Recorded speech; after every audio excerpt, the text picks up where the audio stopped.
Nature is so accepting, so at ease and at peace with all and every element it cycles with. The rains, the winds, the scorching sun, all animals accept the day and night as perfectly as it is. There is no strong demands for anything to be different.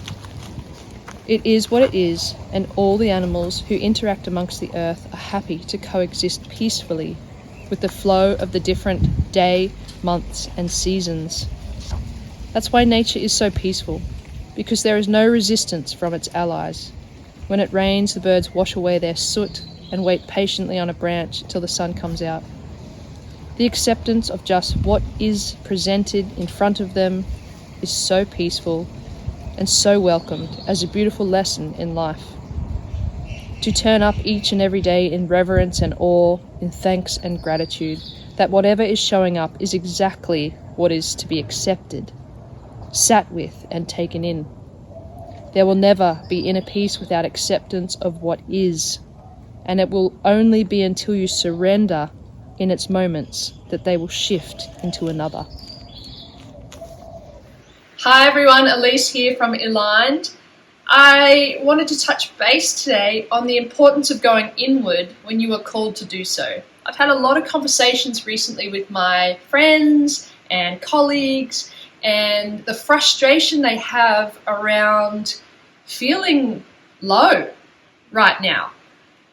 In Australia, it is autumn, so we have had a change of season. We've gone into that autumn equinox, and what I've been trying to explain to my friends and my colleagues and other people, clients, is that it's so normal to change and shift your energy inward when there is a shift in season. So autumn is a big shift. It is a shift of coming inward. It is a shift of preparing the mind and the body for what's to come, which is winter. Now, obviously we don't have freezing cold winters here, but Earth still prepares quite the same way for a winter month, energetically. It is still a time to slow down. It is time to go inward. It is a time to not be as social as maybe you were in spring or summer. It is a time to be a little bit more grounded and enjoy your alone time and slow down the way you move, change the way you eat, change the way you think. So these things are quite normal.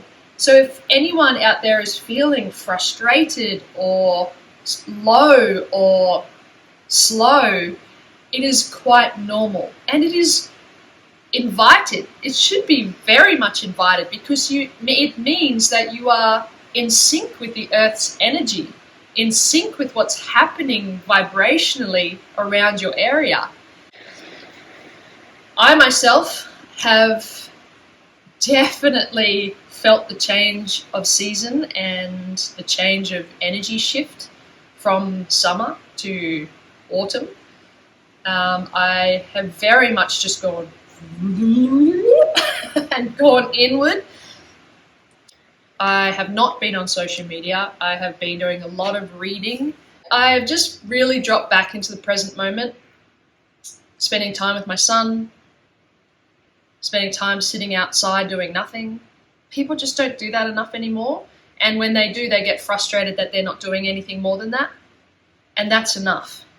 To just sit with yourself and to not do anything, and to just look and watch and be silent in the mind, be silent in your spirit, be silent in your movement, is so okay and so needed in this time and day, because we are pulled and pushed and are overstimulated so much this day and age that to actually cultivate a tool where you can be still in every aspect of your mind, body, and soul is really important. And not many people can do it. And they find that when they do get in that silence of movement, silence of mind, silence of energy, a lot comes up and they can't handle that. So they need to distract themselves with something, whether that's putting a podcast on, whether that's putting music on, whether that's getting up and putting the clothes on the line. We are not designed to keep going and keep going and keep going and going and going and get stimulated and overstimulated, bombarded and pushed and pulled and woo!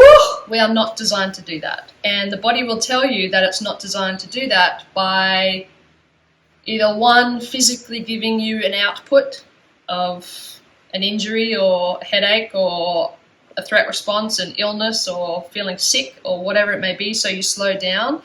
Or two, if you're not listening to the first response or the first warning sign physically, it will do it mentally.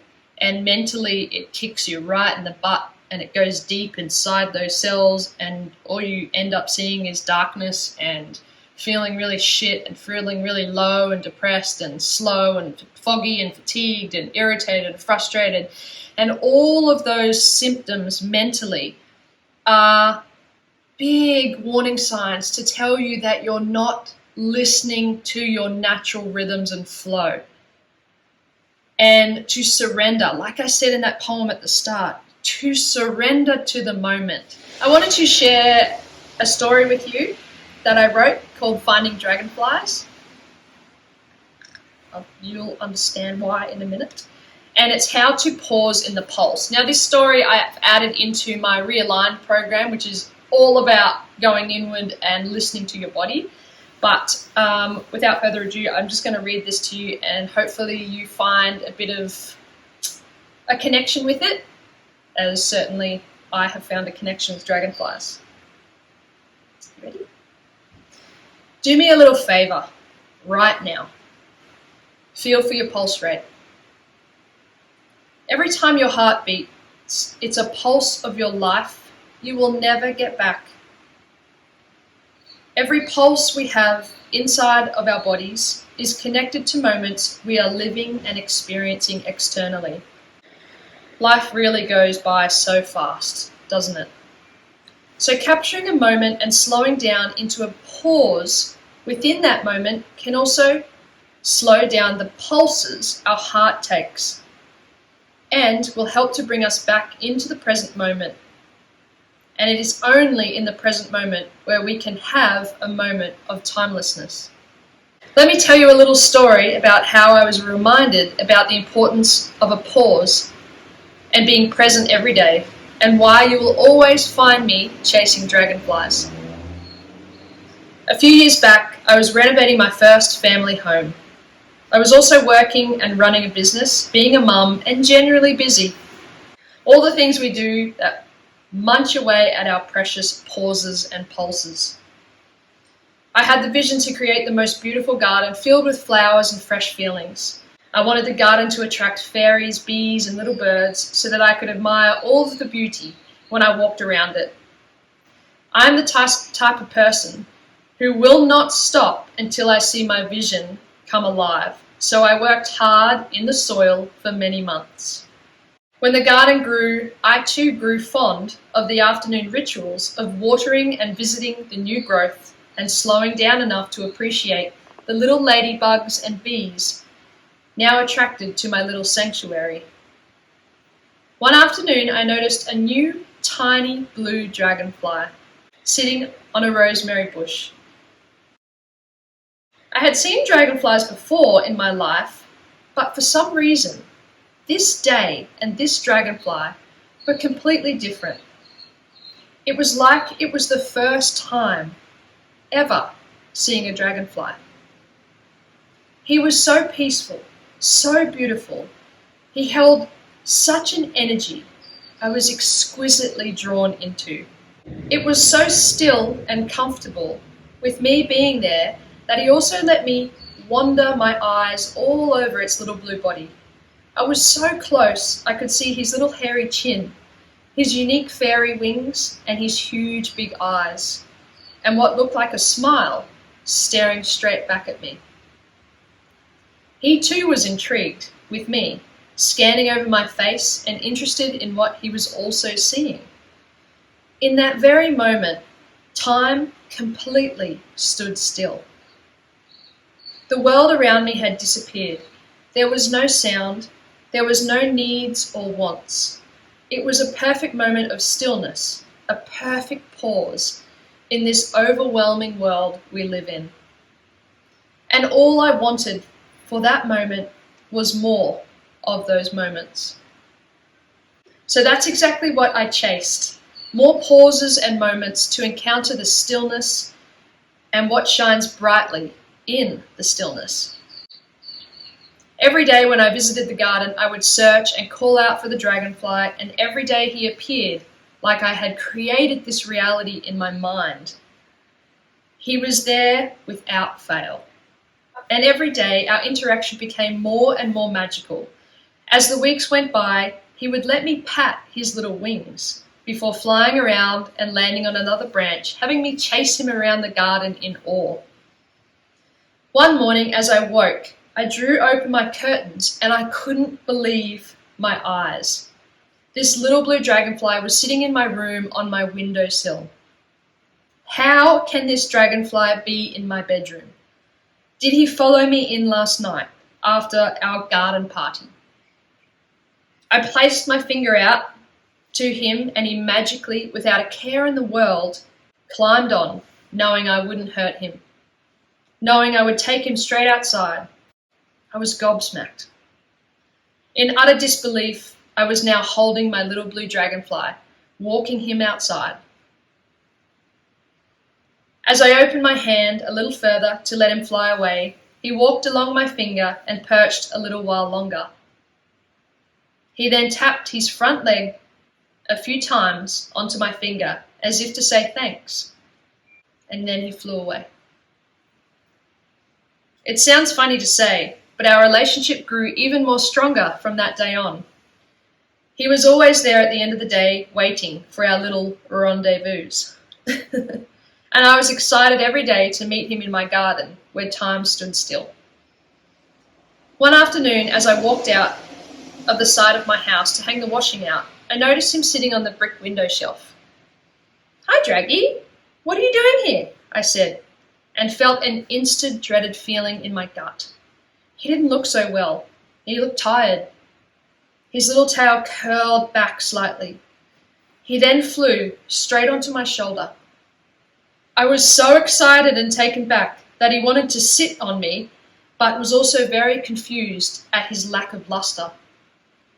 We sat outside and he rested on my shoulder for a little while, chatting, before he took the long track down to my forearm, where he decided to rest himself on my brand new tattoo I had gotten the day prior. This one. I got my tree tattoo to remind myself how healing nature is, to never forget that nature has all of the magic and medicine we need, and to always enjoy sitting quietly within nature's embrace. And now I had my two favorite things, my little dragonfly friend on my tree talking about time standing still in a moment. As I sat at the kitchen table, staring into the dragonfly's eyes, talking to him and wondering what he needed, 65 minutes passed.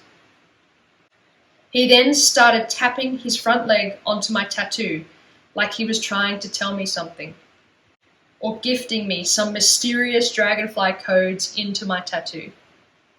Never in my life have I experienced a love and connection so deeply to a little creature, to something I never really took the time to see deeply into before, because I was too busy with my big giant life, with my big giant problems, that a dragonfly didn't seem important enough to stop and appreciate for a moment or two. But right at that moment, nothing else mattered. I was here for my little friend, and he seemed like he needed me, but more likely it was probably that I needed him. I was crushed, saddened, and distraught. I knew he was dying. I had Googled the lifespan of a dragonfly, and it was around 6 months, and we had been enjoying each other's time for around 4.5 months by that time.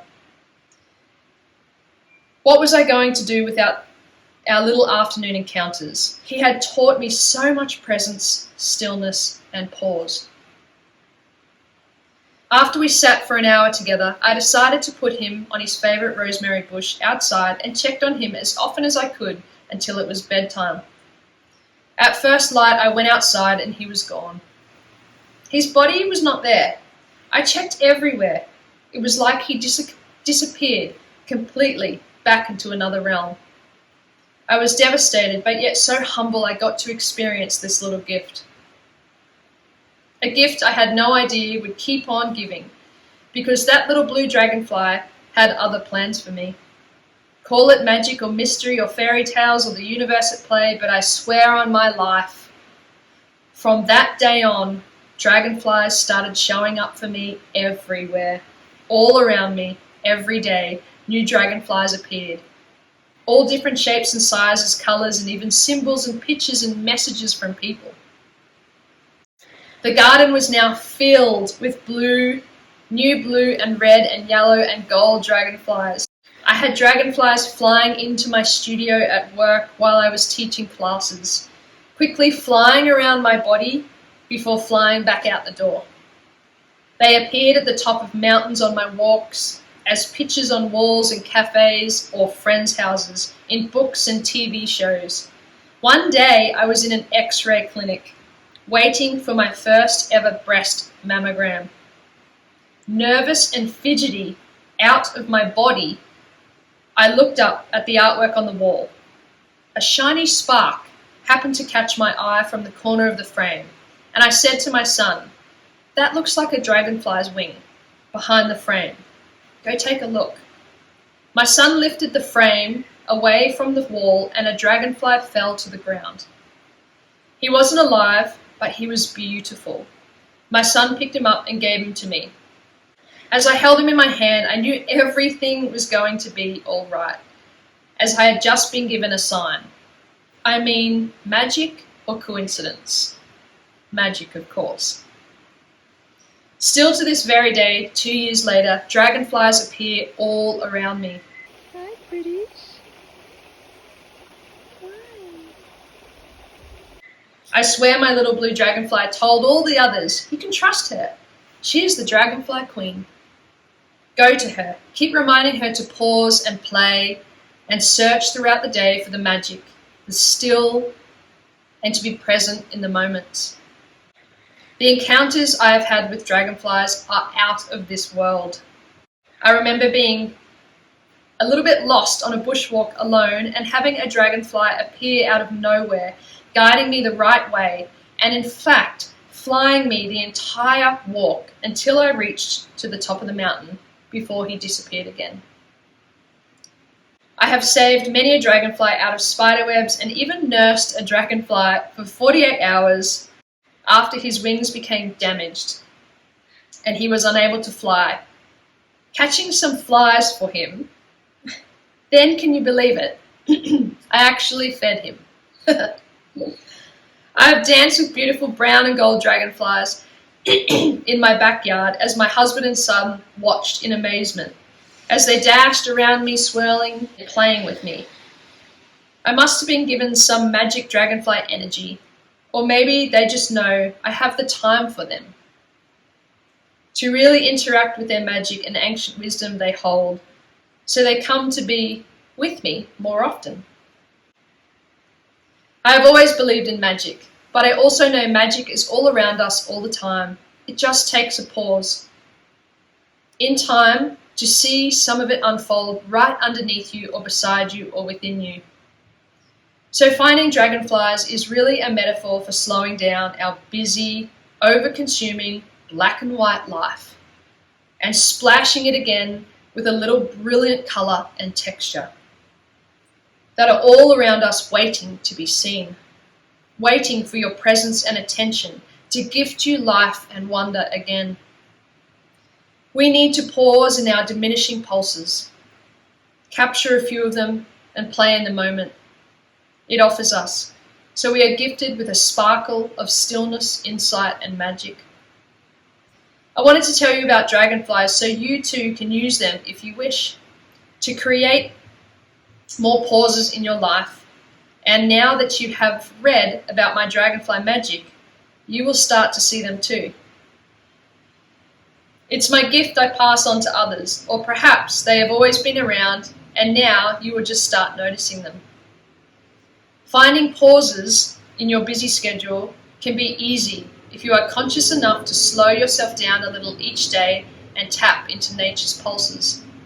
It could be a butterfly, soft, delicate yet erratic flight in and out of the colourful flowers, the soar of a bird with the wind holding it up high in the sky, how the leaves dance in the wind and the sun trickles over the trees. Taking in these ever-present moments is not a waste of time.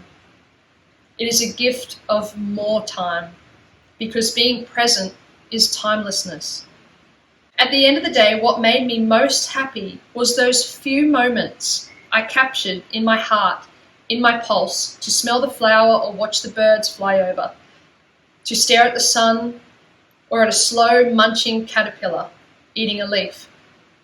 It's about shifting your perception a little, not getting upset at the red light because you're going to be late for a meeting, but seeing the red light as life's way to get you to pause a moment and take a deep breath before that big meeting arrives.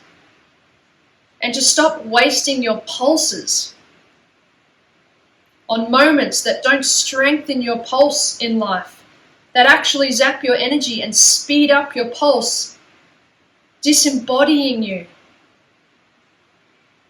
At the end of the day, I want you to ask yourself, what forms of life do you remember seeing pass you by, other than that of another human around you?